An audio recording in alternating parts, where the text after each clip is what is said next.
Episode 174, brought to you by Tribe Alpha. I believe achieving success in the outdoor biz is dependent upon embracing the outdoor lifestyle and learning from outdoor leaders that came before you. If you agree, then listen up for tips, advice, and hacks about growing or starting your career in the outdoor biz. My name is Rick Sayes. Welcome to the Outdoor Biz Podcast. Tribe Alpha is great e-commerce for the great outdoors and can help you improve the performance of your e-commerce site. With over 25 years of experience navigating the ever-changing online marketplace, Tribe Alpha has the tools to improve your site, whether your focus is B2B, B2C, wholesale, or dealers. Tribe Alpha can help. And Outdoor Biz Podcast listeners get a special discount. Just visit tribealpha.com/offer to receive a 10% discount off their standard pricing. Their web development experience, coupled with their passion for outdoor adventure, make Tribe Alpha the perfect partner for your outdoor e-commerce website. Visit tribealpha.com/offer. That's tribealpha.com/offer and get your e-commerce site going today. I had the opportunity to speak with Henry and Julie Mosier from Food for the Soul recently. We talked about how Julie, Henry's mom, dreams, breathes, and lives to create good food, and how Henry sort of backed his way into entrepreneurship. But first, if you're thinking about starting your own podcast for your brand or passion project, I've created a free cheat sheet outlining 10 fundamental steps to create and launch your podcast. It has everything you need to know about planning, creating, and launching. Head over to ricksayes.com and download this free resource today. Hey, Henry and Julie, welcome to the show. Hey, guys. Hello. Great to have you guys on. How's it going today? It's good, Rick. How are you? Good, good. Now, you guys are in Oregon, right? Correct. Yeah, it's actually really nice day today. Beautiful. Yeah, we're in Bend, Oregon. Oh, beautiful. Yeah, I have a bunch of friends that live in Bend. Yeah. Is it hot there today?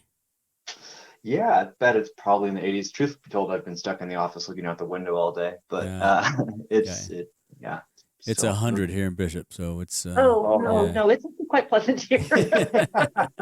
I'll take 80 any day. So let's talk about, first of all, Julie, you're Henry's mom, correct? I want to make sure everybody knows that. Yes, I am. I'm Henry's mom. What's it like working together with your son, or vice versa? I love it. It's been a pretty remarkable journey for the two of us, and we were close before, but we got really close now. I'll bet. And learning how to communicate in a new relationship, the relationship of equals, because we're business partners, right? Versus mom and son. That's definitely a difference. And I think it might have been a little harder for me to adjust to than Henry. I get them less frequently, but I got a lot of, you're doing it again looks, you're momming me looks. Yeah. And I don't get that nearly as much now, so I'm pleased. Well, good. So you're adapting. I am adapting. I'm adaptable, yes. Henry, what's your feeling on that? Not to put you on the spot or anything. Sure. No, there was. I mean, part of it was just the fact that I had to grow into being comfortable, like addressing my, I don't want to say authority, but my responsibility and like my opinions and like having that voice with my mother. Yeah, and very different. Yeah, it's different. And we had a growth stage prior to business where we were becoming more of friends than mother and son. So it's beneficial to have that stage right before the business stage. But now it is like Mom said, we're very much equals in the way that we speak with employees and the way that we speak to each other and the insights that we glean from each other. It's vastly different than anything I would have ever imagined having with my mom. Yeah, that's very cool. That's a unique model there. So how'd you guys get into the outdoors? I actually grew up camping and backpacking with my parents. I grew up in southwestern Washington, and the Gifford Pinchot National Forest was basically our backyard. Nice. So although by my parents' accounts, I didn't actually enjoy backpacking, nor was I any fun to be around. How old were you? Well, I remember camping as early as 6 or 7. Okay. And then, as long as we lived there, we did that. I think my dad did a lot of solo backpacking. Well, I know he did, but I think he did that more because he didn't want me on the trail with him. I was a very heavy reader. And so as far as I was concerned, books went everywhere with me. And sadly, you can't read on the trail. It's tough. Yeah, it is. It is. I tried. It didn't work. And so, I don't think I was the best companion, but I do have fond memories of camping and being at camp, if you will, and fishing and so forth. So, cool. Yeah. So that was my first exposure. Mm-hmm. And did you get Henry into it, or Henry, did you discover it on your own? How'd that come about? Yeah, actually, As mom laughs, that's something going on here. This could be a good story. It's kind of funny. I grew up in Bend, right, which is now pretty widely known as like a major outdoor Mecca, right? Yeah. Like we have the benefit of like all kinds of biking, climbing, fishing, kayaking, literally like we even have surfing in town now with the river wave. Mm-hmm. Like every kind of outdoor activity within 5 to 20 minutes, and some of it's actually kind of world class in the case of Smith Rock. Mm-hmm. I didn't do any of it. Until about the age of 19, I played a lot of video games and spent very, very little time outside. I had a road biking stint in my late middle school years, but that dropped out. And I actually was fairly heavy by senior year. I took some time out of Bend, went and explored around. I spent a year in Australia, and while I was over there, I spent a lot more time in cities just because I didn't really associate with the outdoors. And then once I was there, I realized something was really missing from my life. So when I got back to Bend at 19, the job that I had started, I had an old friend that I'd previously worked a job with who introduced me to rock climbing, and it was kind of just game over from there. Everything changed. A couple of years later, I learned how to ski. And then learned how to bike the next year, mountain bike. I don't know, kayaking. Like it just my social circles and everything. It's really easy to get really, really deeply involved with the outdoor community within Bend because it is such a Mecca. Yep. And before you know it, friends are like, here, take this kayak, here, take this climbing rope, here, take this X gear. And it is what I live and breathe these days. It's a complete flip from what I was when I was a kid. So welcome to the club. Yeah, it's a good club to be in. It is. Yeah. Did either of you work traditional outdoor jobs? Did you work retail or anything like that? I did not work any outdoor jobs other than blueberry picking when I was 12. Okay. Horrible job, by the way. But so I did a lot of restaurant and retail, and then landed at the community college here in Bend and was there almost 20 years as an administrator. Oh, okay. And I actually, at some point when I was relatively young, I stopped backpacking and camping and didn't take it up again until I was in my early 40s. Wow. Yeah, interestingly. But I had, mostly restaurant and retail. And then, like I said, 20 years at the college, which I loved doing. Fascinating job, but nothing in the outdoor industry. Nothing. Henry, how about you? Yeah. So, I'd worked like swim instructor, that sort of thing. I'd been outside technically, but like once I learned how to ski, it was the next year, maybe the following year, I joined the mountain as a ski instructor since I had experience teaching. And then 1 year after becoming a ski instructor, I actually became ski patrol. So you moved right up the ranks. Yeah. Skiing came pretty naturally to me, which was really fun and exciting. And then throughout, so that was a winter thing. In the summers, I tried my hand at wildland firefighting or landscaping. Commercial fishing once, which I have to say I regret, just for the environmental side of things. Yeah. Pretty ugly. Yeah, not the best choice. Yeah. And I saw my career path in the medical and outdoor oriented role. I was staging myself to continue down that path. Going to go to nursing school, and then my mom started this business, and it's like, there's a cool opportunity. Yeah, right. There's my outdoor job right there. Thanks, Mom. Yes. So tell our listeners about Food for the Soul. Where'd the inspiration for that come from? Well, as I mentioned, I started backpacking again when I was 40 something, and I borrowed gear from whoever, probably from Henry, and took a relatively short overnight trip just to kind of see whether I could do that by myself.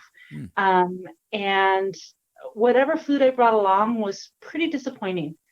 And I had this great experience otherwas. Did you take backpacking food, or did you just take regular food and cook it over a stove? I took backpacking food, and I just the outdoor store. Don't know what I grabbed, but I just remember it being disappointing because I grew up in a family that was really focused on food. I mean, I hate to say the term foodie, but that's what we were. And I married into a family like that too. So my my life has been very food centric. And so I was disappointed, and I truly, I thought to myself that it could be better, right, and that I could make it better, not for anybody but myself. But I borrowed my dad's dehydrator and started learning how to dehydrate food, and making my own food, making it for my dog when we went out. And then Henry had decided to do a backpacking trip. I think this was in 2015 on the John Muir Trail, and asked me to do his resupply. Like a month's notice. Yeah. While she was going through the volunteer training for Deschutes County Search and Rescue, while she was working a full-time job at another startup. While I was preparing for a national certification. Yeah, and but that's what sons do. It's like, hey, yeah, Mama, I think it's impeccable. Yeah, and I honestly, when he asked me, I'm like, oh yeah, I thought they were leaving, I don't know, in June sometime. Yeah, He's like, no, we're leaving May 10th. I'm like, oh wow, okay. Yeah. I'm sure if you ask my mom and dad, I'd drop bombs like that on them all the time. Oh yeah, and of course, my answer was, you bet. Yeah. Sure. Yeah. I'll figure that out. Because I wanted to. I truly wanted to. But he and his buddy were going stoveless, first off. And we knew they needed about 4,000 calories a day apiece. And so I had to figure out how to fit that into what would fit into a bear vault, because they were in the high Sierras. Yep. So there was the nutritional density issue, the fact that they were going stoveless, and I had to fit, that many calories per person per day into a flat rate box. It was, and I think I'd only been dehydrated for a few, 5 or 6 months at that point. Oh, wow. So I was challenged. And I'm not going to lie, the first couple of boxes or meals they got weren't great. And as children will do, I got really specific feedback, very honest feedback, which was good. Yeah. But That's on great. the flip side, I managed to pull off a few meals that they were pretty happy with, and I heard about that too. Wow. There's definitely some like, don't ever send that again, and then some like, oh my god, what is this? You call this food? Come on. Yeah. I remember, my mom did that on a dietary thing when I was about 15, just needing to eat everything that I could and ate everything I was in sight. And all of a sudden, all this stuff comes on with wheat germ and all these things. I'm like, what in the world is going on here? So I've been there. So tell me about the cold soak thing, because I just learned about that the other day. I was driving up to Outdoor Retail, and I picked up a couple of PCT hikers that were bailing on the Sierra because there was so much snow. Yeah. And I was going to ride to Reno. They were going to drive to Seattle, rent a van, drive to Seattle, and start north and walk south. And They were talking about cold soaking. They cold soaked, and I'd never heard of that before. Yeah. There's a few cool things about it. Firstly, there's a space savings, right? So if you're talking about like hiking, no stove, no fuel, that's huge. Yeah, no stove, no fuel. It's really awesome. And the reason we did it was Mark and I, we had 8 pounds of photography gear, cameras, tripods, yachts, so on and so forth. And we didn't have any room in our backpacks ultimately. But then there's also the whole it's golden hour. So, we're not going to sit down during the golden hour and eat food. We're actually going to be running around taking pictures. So there's the space and weight savings there. And then there's like that convenience factor of like, I add water to a bag, put it in my backpack, hike 3 miles when I'm ready to eat, and then I'll sit down and eat it and it's ready to go. And I don't have to worry about taking stuff out of my backpack. Like it sits right in the side pocket. I don't worry about taking stuff out, preparing it, putting it away, cleaning it up, anything that could go with having a stove. And it's also one less thing to fail. Like when you're on the trail for a really extended amount of time, anything that can fail, like, I mean, you laugh because it's been like there. Exactly. Yeah. Everything should be simple. Yeah. And this is as simple as it gets. And sometimes things would take 30, 40, up to an hour minutes to rehydrate. And that was really fun because you add, like I said, you add the water, you put it in your backpack. And how does it impact the taste? The taste is still fine? It still tastes decent? Well, good? In the case of my mom's cooking, heck yeah. Okay, yeah. I've never done it. I mean, I've cooked some incredible meals in the backcountry on a backpacking stove, and I'm a coffee nut, so I'm not sure I can pull that off. But yeah, our answer to that was like some sort of instant coffee, like a Starbucks beer or whatever it may be. whole milk powder and like I guess we use Ovaltine, some sort of chocolate sort of thing. And you put it in a water bottle, and like first thing you do when you wake up, you shake it up, you get it all like stirred, you pack your bag as fast as you can, because we were always cowboy camping. And then you slam the coffee and you get going, and then before you know, like 3 or 4 miles in the morning, you're like, hey, wow, I've started the day, and then it's sunny, then it's nice and pleasant to wake up. And they have some really good cold pour coffee now too. So absolutely, It's the lack of heat in meals, honestly. Even though the first 4 days we were in the Sierra, we were in the middle of a snowstorm, I never really had an issue with it. I thought I was going to. I was a little nervous, but I never felt like I was missing anything, because either I was too tired to care, or the fact that my mom's cooking was so good, or the fact that just like I needed the nutrients. Like it didn't matter. It's what we're just gonna. We need to eat, and this is what we have. We're gonna eat it. Yeah, been there too. Exactly. Yeah. Well, I'm going to try that. That's interesting concept. I love the concept of saving weight, because same thing. I've got, pounds of photography glass hauling around. So it is not light. So give us your theory and thoughts on backpacking food. What do hikers need on the trail? So this is was a huge learning curve for me when Henry and Mark did the John Muir, is density, nutritional density. And this goes back to one, they had to have their food in a bear canister, and I'm sure you know what that's like. You're really restricted. Yep. And so I had to pack as many calories into every ounce as I could. And that was really kind of my primary goal, was to make sure they were getting enough calories, because I knew what they were going to be doing on the trail and how many miles they were going to be doing and so forth. So I do think that's a big factor. One, I don't want to carry 30 pounds of food. And I wanted them to get as much bang for their buck. And then what we hear over and over and over again, and what I've experienced and what Henry's experienced, is the taste of fresh food, or I should say fresh tasting food. You get really tired of. I'm going to use a generic example here. Summer sausage and sharp cheddar cheese. You start craving avocados and meat. Exactly.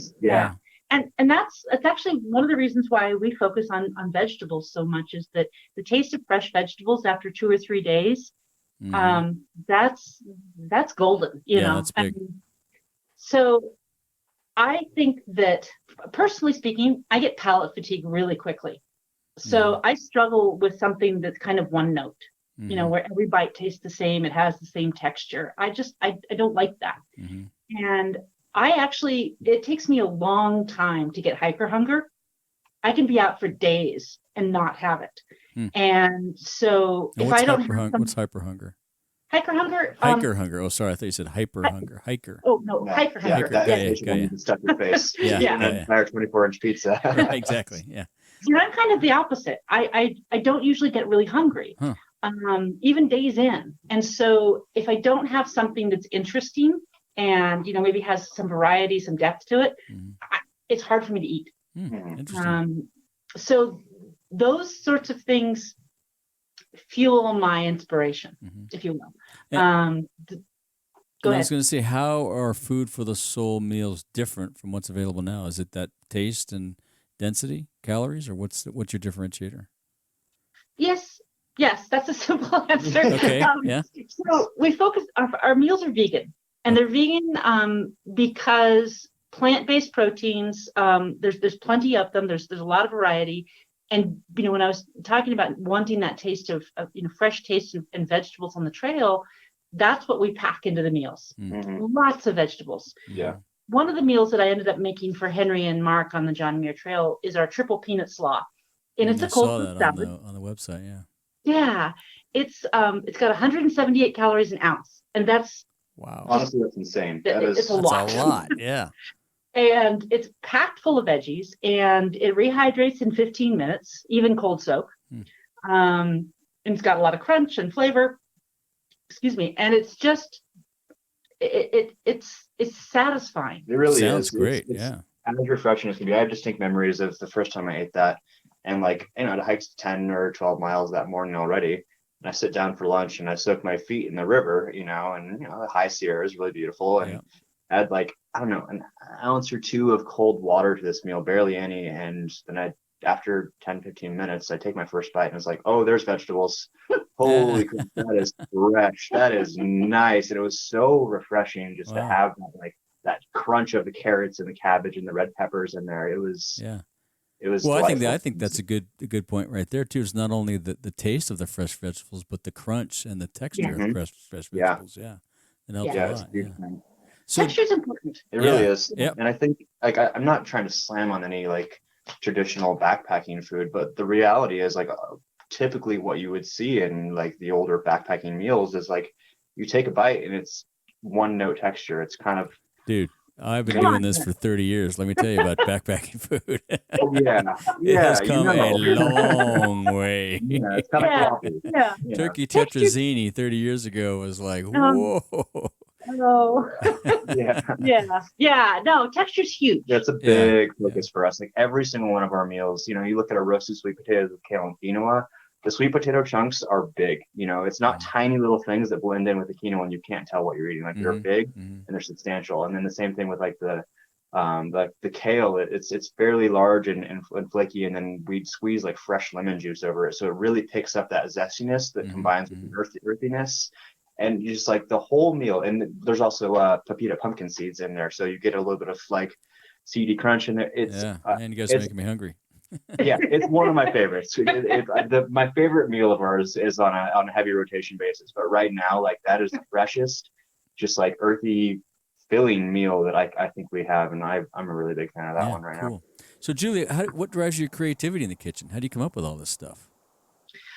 You know, I mean, it sounds great. All these, you know, mixtures of texture and veggies, and a lot of experimentation or stuff you've had in restaurants.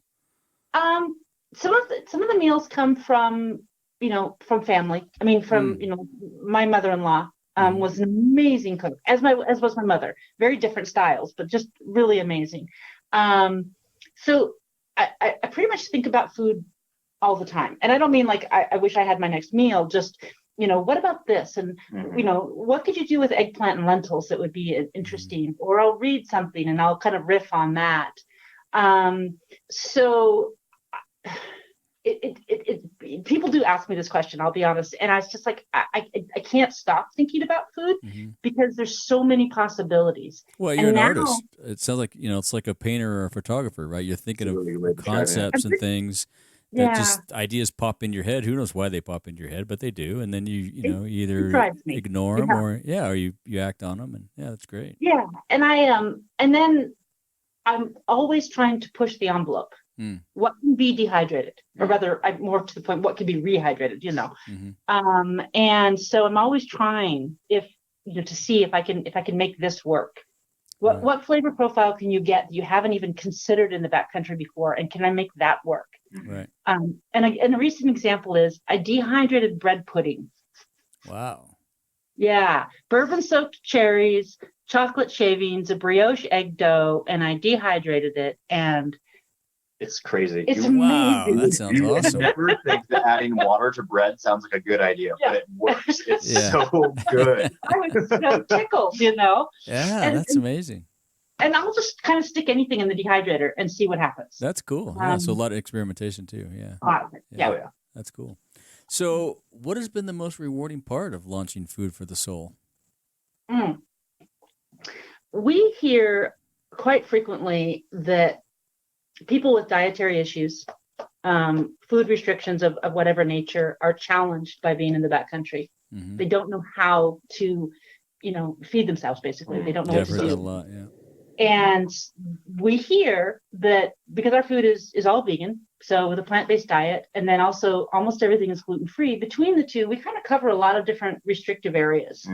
And we hear quite frequently that people, it enables them to be able to go and do what they enjoy. And that is incredibly rewarding. Legitimately brought tears to my eyes the first time I saw that on an Instagram message. It was like, oh my, that is so sweet. That's very cool. Yeah. Wow. That's really cool. Yeah. Wow. So when you guys were, you know, younger, did you have an entrepreneurial spirit? Did you think you were going to own and start a business one day? Or is this kind of just like, wow, look what we're doing now? Whoops. For me, how'd that happen? Always. I've been drawing business plans on napkins and scraps of paper and notebooks since I was a teenager. Wow, very cool. What were some of your ideas? Oh my gosh, so many things. When I was 17, I desperately wanted to have a market farm, which I now know, of course, would be, so hard, but just to be able to, be at farmers market and sell my wares. I spent several years in the coffee industry, and so I was always thinking about ways to do that better. Mm-hmm. At one point when Henry was a small child, and Henry's an only child, and so we tried to give him sort of special birthdays. And I had a party package business nice. All planned out. So this was many years ago when you could just basically get a party in a box and you would have scrapbook parties or treasure hunt parties or whatever, and it would all come in a package. So that was one of my ideas. Cool. Honestly, it doesn't. Thankfully, I don't have them anymore. Well, you've got one, right? One's up and running. I'm really engaged. How about you, Henry? Any thoughts on business? No. Yeah, I guess when I was younger, I would talk to friends like, "Oh yeah, dude, like we should open a bar someday." There's that sort of thing. And then when I worked at a coffee shop, actually the same one that my mom opened all those years ago, I'd talked to some other employees and coworkers like, "Hey, like, what do you think about opening a coffee stand?" So that the idea like crossed my brain.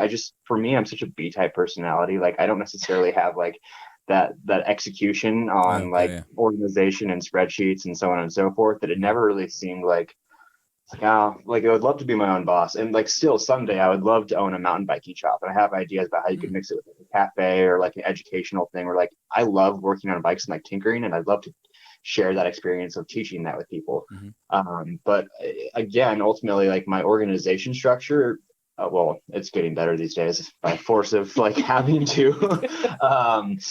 It never really seemed to me like it was going to be a thing. So, I would consider myself more of an opportunist than an entrepreneur. No, that's good. That's an opportunity. I'm not even going to try to say that. An opportunist is good.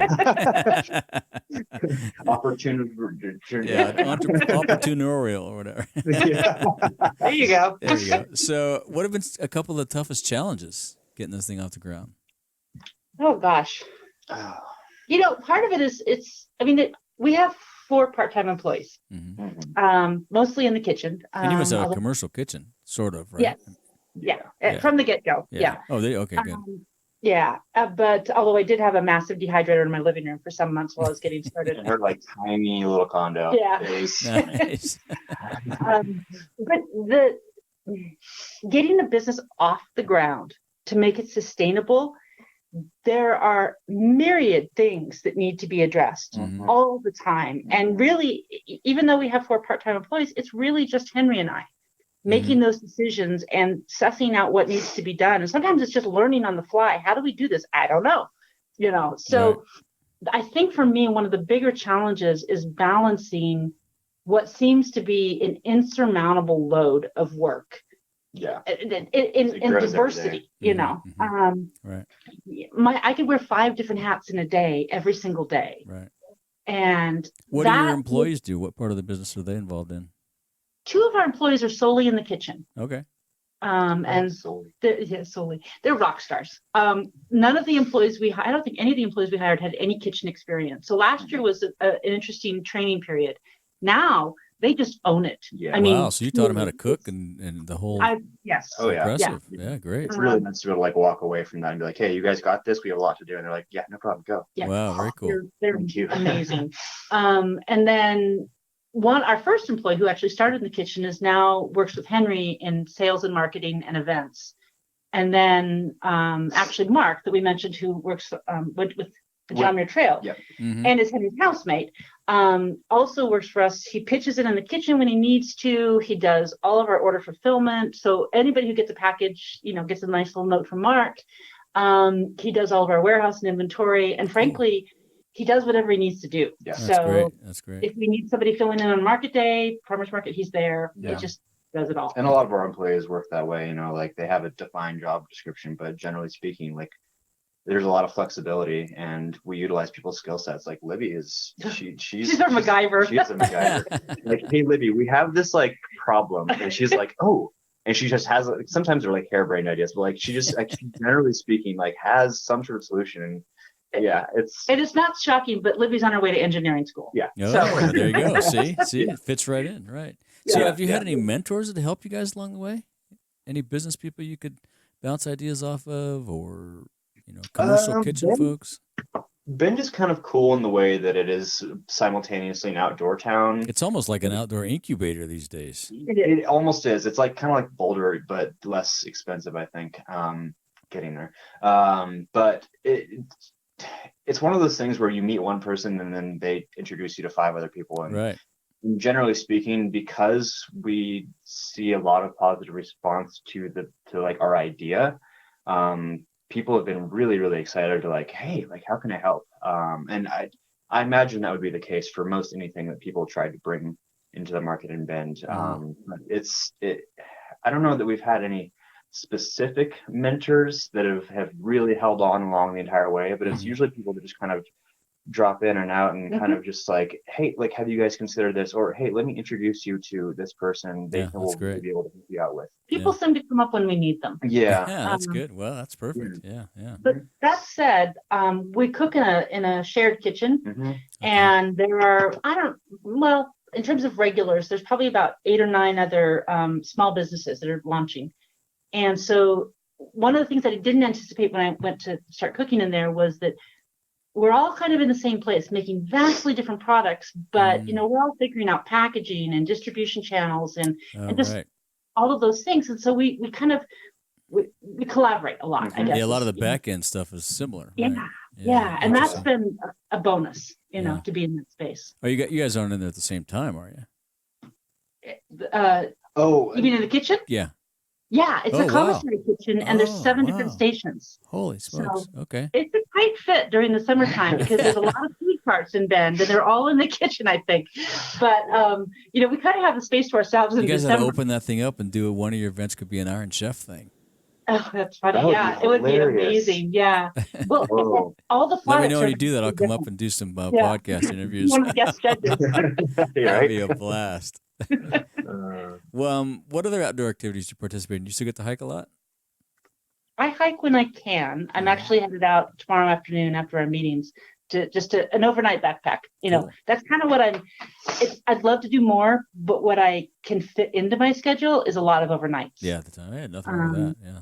Yeah. So a lot of hiking. For me, I'm a trail girl. I mean, I'd rather be on the trail than just about anywhere. So if I'm either hiking or camping or backpacking. Yeah, very cool. Henry, how about you? You still get on the bike? Oh yeah. Every chance I get, which, like during summer is a little bit less often, like especially July, August, things really fire off for us. And a lot of that has to do with when the snow melts. Right. Same around here. Yeah. Yeah, totally. So it's a little bit of a late start. So I actually got quite a bit of biking in this spring, which is really awesome. And right now it's a little bit less so.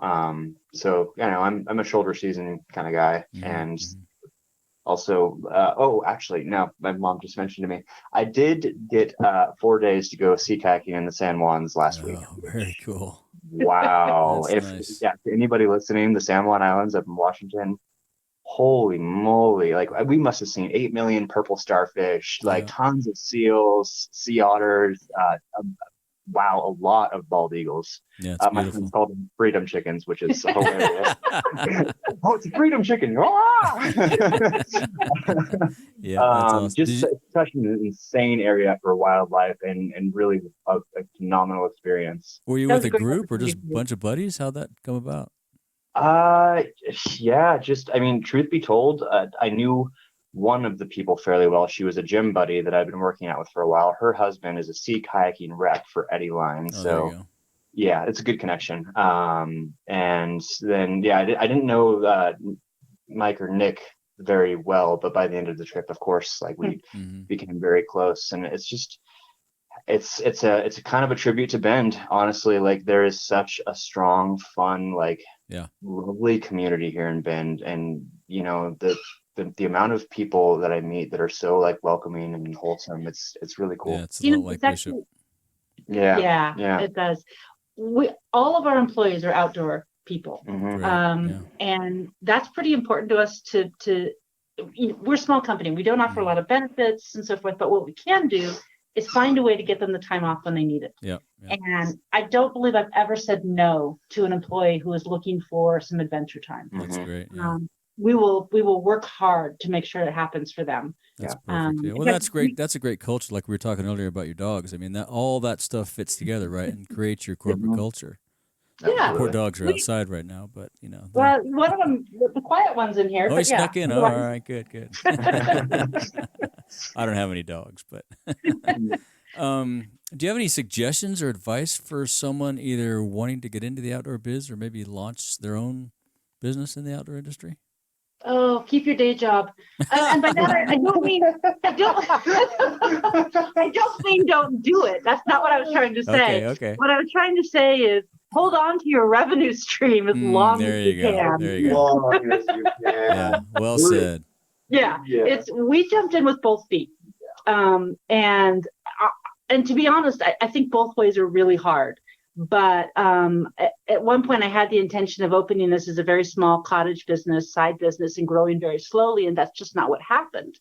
And I would say that being able to do that and grow slowly and get your feet underneath you before you have to rely on that business to feed you would be really helpful. And it allows you to make some more purposeful decisions as opposed to having to do something because you need the revenue.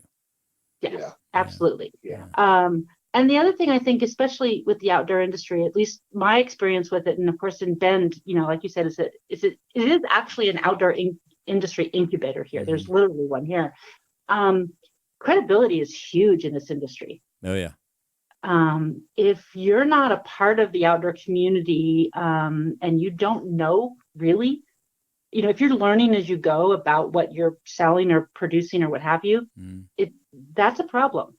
You really need that credibility.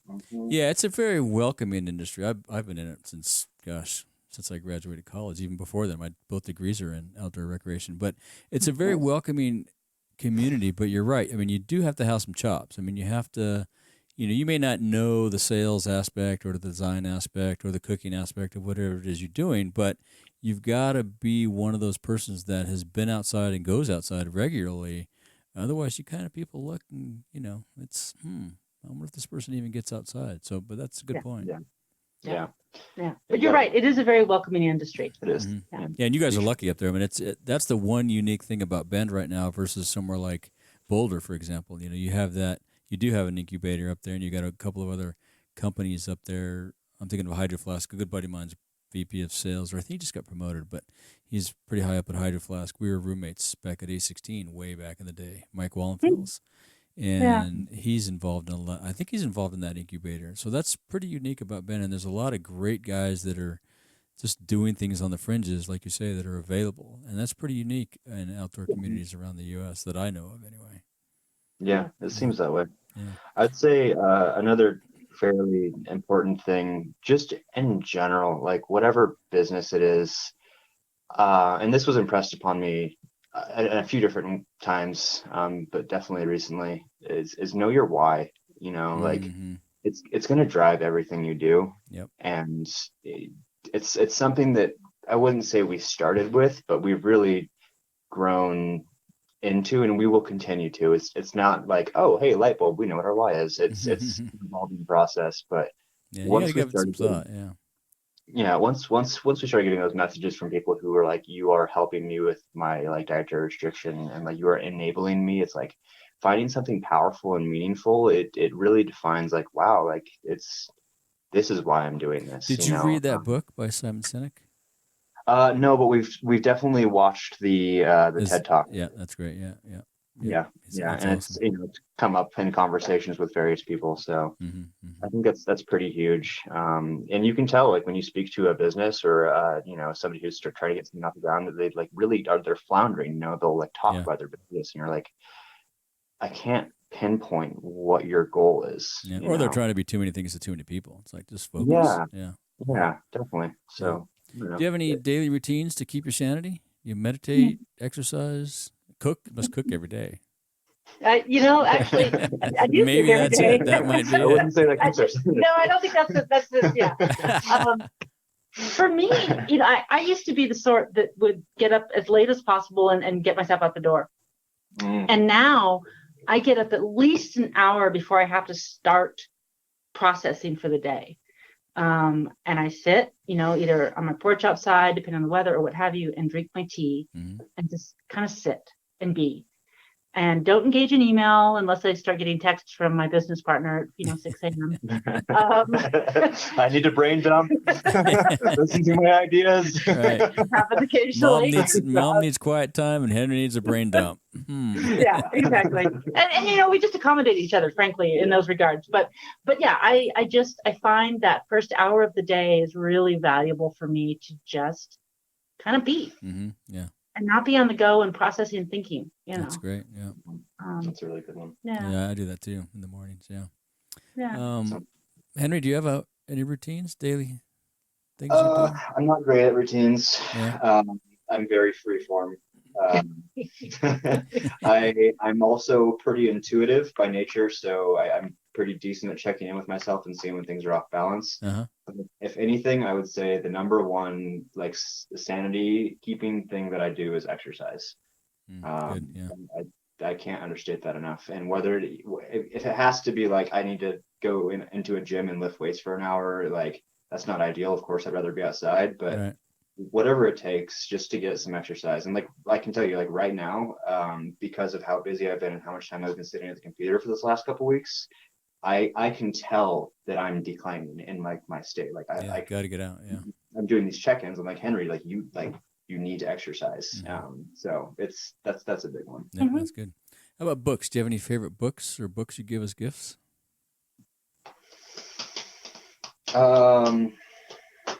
I'm more of a podcast listener. Oh, okay, that's good too. Podcast, yeah, that's nice. And with how much driving I do for sales and whatnot, that's really beneficial. What are some of your favorite podcasts?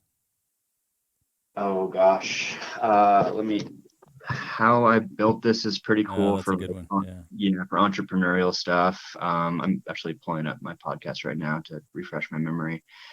Hidden Brain is really cool. I'm really fascinated by human psyche, and I think a lot of that plays into understanding sales mindset. That's pretty cool. Invisibilia does a lot of human, connections, that sort of stuff. Freakonomics, I don't know. It's kind of all over. Yeah, I listen to Freakonomics a lot too. Yeah, they're very interesting in the way that they approach things. Yeah, some of the way they circle around these ideas and things is pretty interesting. Yeah. Totally. Julie, how about you? Any favorite books? Podcasts? It's funny. I read almost exclusively. Henry listens almost exclusively. So I'm always sending him things to read that he doesn't read, and he's always sending me things to listen to. I don't listen to. And then we get annoyed at each other. But I honestly, I don't read. I read for myself. Mm-hmm. Yeah. So I read to relax at the end of the day, and I read a lot of history. I read a lot of science fiction. So it's kind of an escape kind of thing to. Exactly. Yeah. I don't own a TV. So reading is my outlet in terms of just relaxation. Yeah, I do that a lot. I mix it all up. I read all kinds of things, but every once in a while I just need to get in a big old novel that's gonna take me somewhere else. So it's pretty cool. How about a favorite piece of outdoor gear under $100 that's in your pack? You sent that question, and I've been pondering it a lot because I don't own any more gear than I absolutely have to. Great. I'm not a gear junkie, but what I do own several of are hiking skirts. Okay, yeah, that's a good one. I don't hike in pants. In fact, I only wear skirts. I wear them in the kitchen. I wear them, in the office. I wear them on the trail. That's all I wear. And I have a particular brand of hiking skirt that I absolutely love. Yeah, let's give her a shout out. Yeah, which one? Is it okay? Yeah. Yeah, Purple Rain Adventure Skirts. Yeah, she's a mom down in Medford, Oregon, and she's got her little office, and she hustles. I mean, she's amazing, and she makes wonderful hiking skirts. Oh, cool. We'll link to that in the show notes. That'd be great. Yeah. And I have 4 of them. Cool. Yeah, that's good. That's my favorite piece of gear. All right, yeah. Henry, how about you? Oh man, this is the hardest question for me. I've asked friends about this. I'm like, I can't nail it down. So the reality is, because mountain biking is my number one thing, there's no such thing in mountain biking that costs under $100. I mean, sort of like gloves or that sort of thing, but You're dude, gonna I have don't to know. struggle in outdoor gear these days too. It is. It is. Yeah. I liked. You did an interview with Jason. I can't ever pronounce his last name. Wynekes with from Wakunis, Jason PCTA. Wakunis, PCT. Yeah, Wynekes. Yeah. So his answer is the same as Mark's, my roommate, which is the little tiny The Swiss Army knife. Yeah. Yeah, that you put in your keychain, and like Yeah. that's what we used exclusively on the John Muir Trail. Is like this tiny little thing. It's the absolute smallest one you can get, and like the scissors, the knife, the tweezers you inevitably lose. So, Yep. like everything on it is it's pretty perfect. That's a and good one. I subsequently got one for myself, and it's all handy. right. Let's see. You found one. That's good. You got it. So yeah. As we wrap up, is there anything you want to ask or say of our listeners before we close? Yeah. If you have heard of us, or if you are interested in us and want to see our food in your hometown store, it would never hurt for you to go to your local retailer and say, "Hey, check this brand out." It's a constant challenge as a new brand to establish credibility. And one of the biggest things that any new brand, any company that you as a listener are stoked on, like tell your local retailer, because it's hard for me to impress on you how valuable that is for any given brand, just to have a voice outside of the brand say this brand is rad. Yeah, you got to break through. It's tough. You're right. Absolutely. Yeah, that's good. Yeah, well, we'll link to you guys in the show notes too, so we'll put links to all that stuff, and They can find you that way. If people want to follow up directly with you guys, what's the best way? We're good about replying on all of our social channels, Instagram, Facebook. There's a contact or an email us link at the bottom of our website. Yeah, we're very prompt about that. Okay, and it's always Henry or I that are answering. Yeah, you're going to be speaking to one of the two of us. Okay, well, we'll link to that in the show notes too. Yeah, that'll be good. Well, it's been great catching up with you guys. Yeah, likewise, Rick. Yeah, next time I'm up in Oregon, my sister is moving to Portland, so I'll swing by and see you next time I'm in the area. Yeah, that'd be great. We'll go for a beer, for a hike or something. Yeah, it'd be cool to see the operation too. I've never been in a commercial kitchen. I don't think I've been in large kitchens, but not commercial. So yeah, you can see all of our dehydrators. Yeah, that'd be cool. Yeah, that'd be awesome. Totally. Well, great. Well, thanks. I appreciate the time. Yeah, sure thing. Likewise. All right, take it easy. Yeah, you too. If you want more of the Outdoor Biz Podcast, you can subscribe on Apple Podcasts, Google Podcasts, Stitcher, Spotify, or wherever you get your podcasts. Be sure to go to the outdoorbizpodcast.com where you find all the episodes, show notes, and much, much more. Until next time, be sure to make time to get outside.